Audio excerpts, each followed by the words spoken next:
Bonjour, bienvenue sur la Minute Dev. Aujourd'hui, on va passer à une notion extrêmement importante dans le développement, c'est la programmation orientée objet. Et évidemment, Python permet de faire ça et tu verras que ça, c'est une révolution dans cet univers et qu'on peut faire des choses formidables. Au passage, n'oublie pas évidemment de liker la vidéo, de t'abonner évidemment sur la chaîne YouTube et surtout d'activer les cloches de notification pour recevoir nos prochains tutoriels en notification. Allez, il est temps d'y aller, on y va, let's go!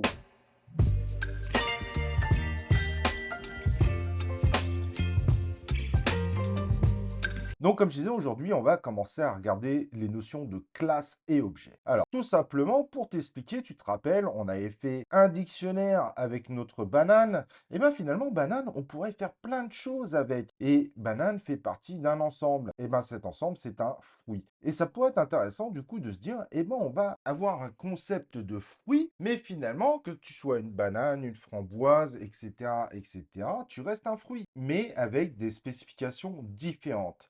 Et c'est ça qu'on va utiliser pour représenter justement notre objet. Une banane sera un objet, la framboise sera un objet, la fraise sera un objet par exemple, et les trois seront évidemment constitués par une classe, et la classe sera fruit, qui permettra justement de donner un certain nombre de paramètres à nos différents fruits, mais ce seront les mêmes paramètres qui seront juste avec des valeurs différentes. Bon, ça, tu me diras, on pourrait très bien le faire avec un dictionnaire qu'on pourrait copier-coller, sauf que là, sur le coup, avec un objet, on peut même intégrer des fonctions qui vont permettre de pouvoir éventuellement créer des comportements, changer l'objet en direct, etc., etc.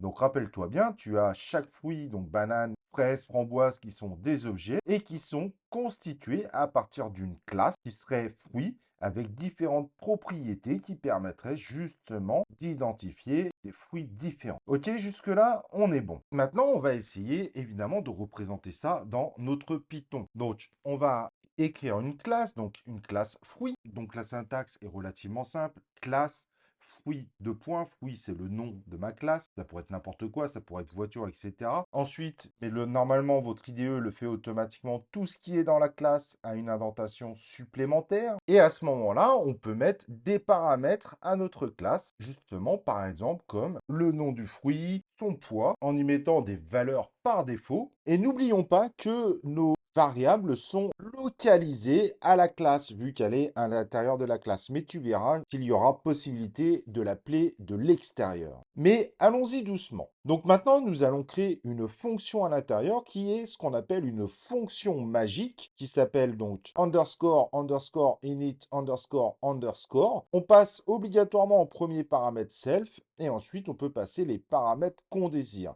Ici, on va passer les paramètres nom et poids. Cette fonction est en réalité appelée automatiquement quand on essaye d'instancier notre classe. Instancier notre classe, ça veut dire qu'on va créer un objet à partir de cette classe dans notre code. Donc, tu sauras qu'à chaque fois qu'on fait appel à cette classe pour créer une instance, donc pour créer un objet, on va tout simplement automatiquement passer dans la fonction init. Et donc, grâce à ces paramètres qu'on passe dans cette fonction init, donc des paramètres qu'on devra indiquer obligatoirement, évidemment, lorsqu'on veut créer notre objet, on va mettre self.nom égale nom. Donc, on est en train de lui dire que le nom de notre objet va être modifié et self.poids égale poids. Donc, on va prendre le paramètre passé à la fonction init et on va l'insérer sur notre paramètre de notre classe poids. En revanche, cela n'impactera pas tous les objets qui se sont créés à partir de cette classe, mais uniquement l'objet lui-même. À présent, nous pouvons créer un objet à partir de notre classe fruit. Et pour cela, on va écrire banane, donc la variable à laquelle on va affecter notre objet, instancier notre objet si tu préfères, égale, et donc là on appelle le nom de la classe, et entre parenthèses, on va passer les deux paramètres qu'on impose avec la fonction init, donc nom et poids. Self, on ne l'indique pas, c'est automatiquement envoyé par la classe elle-même. Et donc, comme tu peux le voir là, on crée un objet banane à partir de notre classe fruit, où on passe en paramètre banane et en poids 23. J'ai mis n'importe quoi. Mais en revanche, ce qui est intéressant, c'est que si on essaye de printer banane.nom, eh ben, on s'aperçoit qu'on peut récupérer le nom, justement, de notre objet. Donc, le paramètre nom qui a bien été modifié par la fonction init. Et à présent, faisons une petite expérience. Donc, on va créer deux objets cette fois. Donc, le premier objet banane, à qui on va instancier donc un objet de type fruit avec comme nom banane et le poids 23. Puis également un objet fraise, à qui on va instancier évidemment un objet de type fruit avec comme nom fraise et 12. Et en dessous, on va essayer de printer le nom de l'objet banane et le nom de l'objet fraise. Et on s'aperçoit bien que les deux sont bien différents. Donc les variables ne sont pas partagées entre les deux objets. Ça paraît bête, mais c'est super important de bien comprendre cette notion-là. Et comme tu as vu, on a mis n'importe quoi pour le poids, donc aujourd'hui on ne sait pas forcément. Donc ce que je vous propose, c'est de mettre le poids par défaut, c'est tout à fait possible. Donc vous voyez sur la ligne def init que le poids qu'on met poids égale 0 en paramètre, ce qui veut dire que le paramètre n'est pas obligatoire. Si tu as bien suivi le précédent cours sur les fonctions, tu comprendras parfaitement cette notion.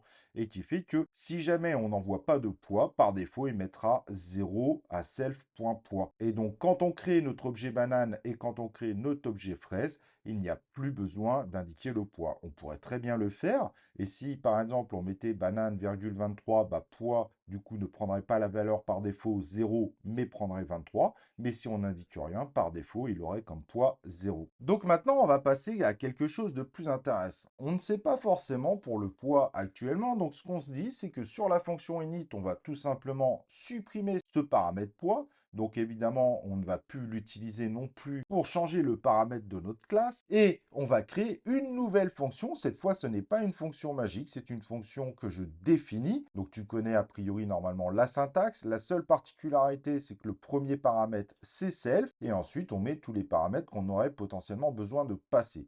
On pourrait aussi mettre évidemment un paramètre par défaut. Mais bon, comme là, on veut ajouter un poids, ça n'aurait pas forcément beaucoup de sens. Donc, on force l'utilisateur à passer le paramètre poids. Et donc, en bas, on crée notre objet banane, donc notion qu'on a déjà vue, mais en revanche, on va pouvoir appeler cette fonction, donc banane.setWeight, et auquel on va passer le paramètre 10. Et donc à ce moment-là, ça va lancer la fonction de cette classe setWeight, ça va bien changer la variable poids de notre objet banane. Et si ensuite on essaye de printer cette variable, donc banane.poids, et bien finalement on affiche bien le 10 qu'on avait défini juste au-dessus. Donc à présent, vous savez créer vos propres fonctions. C'est très similaire évidemment à ce qu'on avait vu dans la partie fonction. Vous voyez également qu'on peut changer des choses directement sur notre objet et évidemment les exploiter dans le futur. Et pour finaliser, vous vous rappelez donc de la fonction self qui est quand même relativement importante. Elle permet, comme tu as pu le voir, de changer le paramètre de l'objet lui-même. En réalité, self est tout simplement une instance de l'objet lui-même. Donc ça permet tout simplement de modifier un certain nombre de choses directement au sein de la classe et vous pouvez même potentiellement appeler directement une fonction de la classe elle-même. Car si vous ne mettez pas self, mais que vous appelez une fonction directement, il ira chercher une fonction globale, donc une fonction qu'on avait vue précédemment et pas une fonction de l'objet actuel. Merci d'avoir suivi cette vidéo et j'espère évidemment que ça t'aidera beaucoup dans ton avancée dans le Python. Mais de toute façon, l'aventure est loin d'être terminée, on a encore beaucoup de choses à voir. N'oublie pas évidemment avant de partir de liker cette vidéo, de t'inscrire à la chaîne YouTube. Allez, on se retrouve plus tard sur la Minute Dev.